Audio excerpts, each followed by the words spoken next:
بے شک اللہ تمہارے سب اعمال سے واقف ہے، اور یہ قرآن ایسا نہیں کہ اللہ کے سوا کوئی اس کو اپنی طرف سے بنا لائے۔ ہاں یہ اللہ کا کلام ہے، جو کتابیں اس سے پہلے کی ہیں ان کی تصدیق کرتا ہے، اور انہی کتابوں کی اس میں تفصیل ہے۔ اس میں کچھ شک نہیں کہ یہ رب العالمین کی طرف سے نازل ہوا ہے۔ کیا یہ لوگ کہتے ہیں کہ پیغمبر نے اسے خود ہی گھڑ لیا ہے؟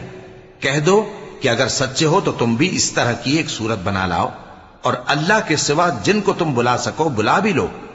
حقیقت یہ ہے کہ جس چیز کے علم پر یہ قابو نہیں پا سکے اس کو نادانی سے جھٹلا دیا، اور ابھی اس کی حقیقت ان پر کھلی ہی نہیں۔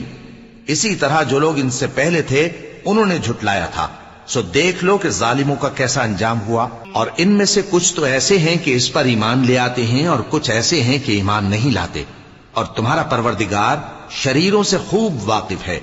اور اگر یہ تمہاری تکذیب